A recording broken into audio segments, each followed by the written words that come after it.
There is a lot you can criticize the Walt Disney Corporation for, from lazily remaking their catalog of beloved, timeless animated films in live action for a quick buck, to mismanaging beloved IPs to the point where they splinter fan bases even further, to flooding the market with mediocre superhero films and shows to the point where no one cares anymore.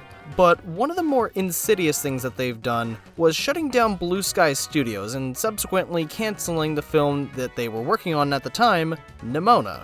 Blue Sky were the ones responsible for stuff like Ice Age, Rio, and Robots. They were working on a film adaptation of the webcomic Nimona, which they announced back in 2015. However, everything kind of went downhill after their parent company, 20th Century Fox, was bought up by Disney in 2019, and Blue Sky as a whole was shut down in 2021 because they were too expensive to run, which is funny, coming from Disney of all companies. Eventually, rumors came out from former Blue Sky employees about how Disney executives were actually apprehensive about the film since it had some pretty heavy LGBTQ themes and main characters who were openly gay. And again, this is very funny coming from the same company who likes to parade their first openly gay characters around year after year, while then giving them just enough screen time to make people happy, and then be easily cut out for international markets. Go fuck yourself. Go fuck yourself. Go fuck yourself.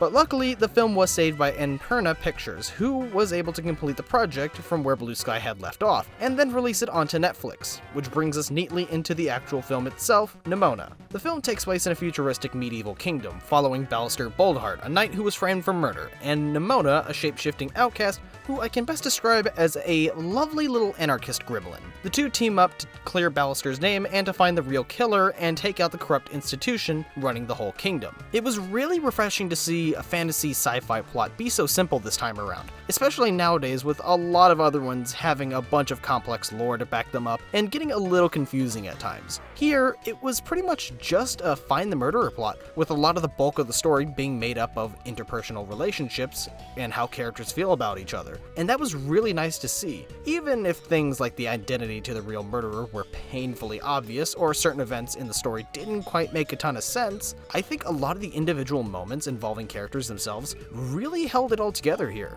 And the characters in general were great. I really liked Ballister and how he's kind of just a regular dude who's worked hard to get to where he is and is now having to prove himself against insurmountable odds. And his drive to prove his innocence got me to really root for him, and also laugh whenever it results in him looking even more like a villain, which leads to some of the best reactions ever. I hate to say it, but you make a pretty good bad guy. Nimona herself was a ton of fun, being this chill but also crazy shape-shifting person who may look and act like a maniac most of the time, but is actually a sweet individual who wants to be treated equally like everyone else and not judged for her strange abilities that she has. One character I wish we did get to see more of, or at least explored more, was Ambrosius, Ballister's love interest.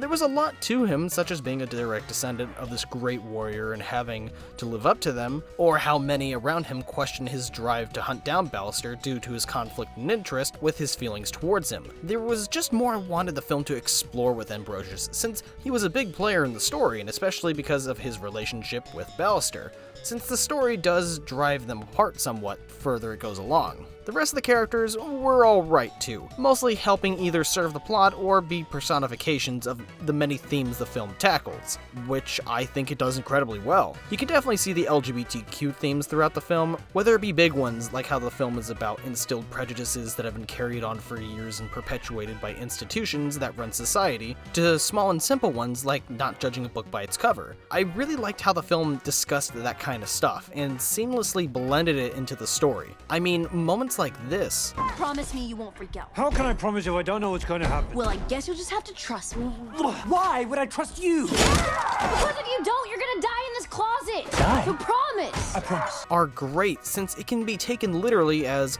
both of them are in a closet and may die, to the more subtle meaning of not coming out as gay, transgender, or whatever, and having to live with that. That kind of stuff is weaved so well throughout the film, and used in a way that really enhanced the story, and made it more personal beyond it being just a sci-fi fantasy movie. I mean, there was a clear indication of what a character was trying to do towards the end of the film that really both shocked and moved me. It was a really mature thing to do for this film, and again, it made the story feel way more personal. The animation as well was extremely well done, and super unique compared to other stylized films as of recent. There's so many fun little details throughout, such as how the light shining off of characters' eyes are different shapes among everyone, like how Ballister has squares sometimes and Ambrosius has triangles at others, and also notice how the farther characters are from the foreground, the less detailed they become. It's neat little things like that that I really enjoy seeing. It really shows you that the animators are trying new things and seeing how they work. However, the character design and movements are where the animation shines brightest in my eyes. Every person in the movie is designed super well,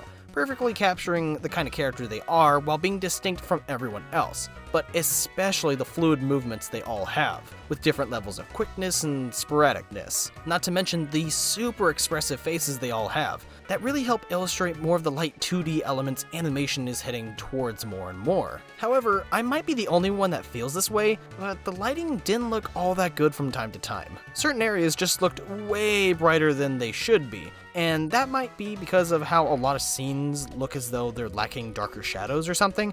I'm not exactly sure what it is that makes certain scenes look the way they do, but I know that it's inconsistent, since there's other points where it's really good and all of the shadows and everything blend really well, or are at least striking enough to show that there's a style going on.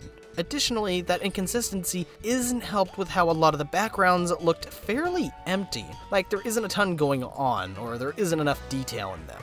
And maybe that's all because of the stylized animation here, and I'm just being stupid. But overall, the animation was good, and while it didn't look amazing at points, I would really like to see this art style come back in another film, or perhaps a sequel if this movie is successful enough, and be further expanded upon and improved. Though my biggest issues with the film actually pertain to elements relating to the story. For one, there's a couple of points where the film experiences tonal whiplash. Like at one moment the characters are in a serious moment talking about who the real killer is, and then it's quickly cut off by a joke, or an action scene that's full of jokes. This isn't too bad luckily, and things like the ending don't suffer from this problem, but it's prevalent enough to be brought up. An aspect I was surprised that wasn't built up more was the world building.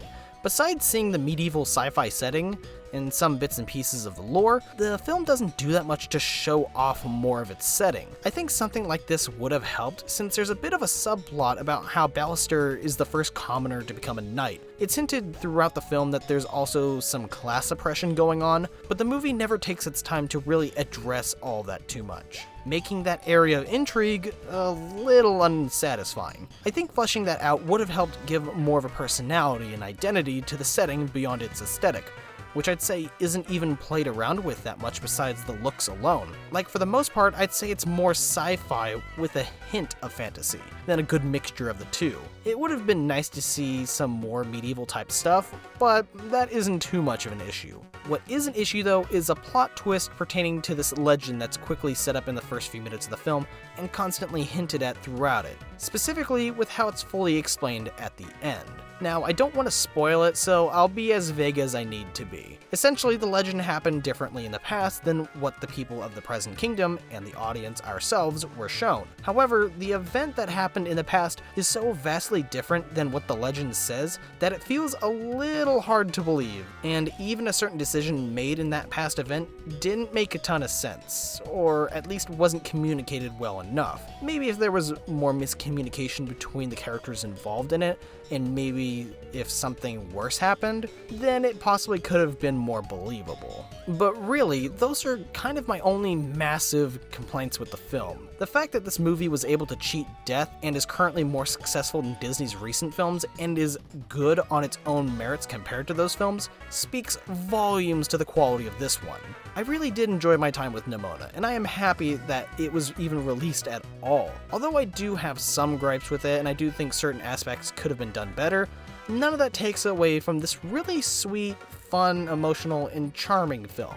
Really, it makes me want a sequel more than anything, especially since the film ended in a way that certainly leaves room for something like that to happen. But if you haven't already, check out Nimona if you have the chance to. Celebrate it being brought back to life and helping champion diversity, with terrific characters and themes. It really does deserve a watch. But without anything else to add, I give Nimona a 7 out of 10.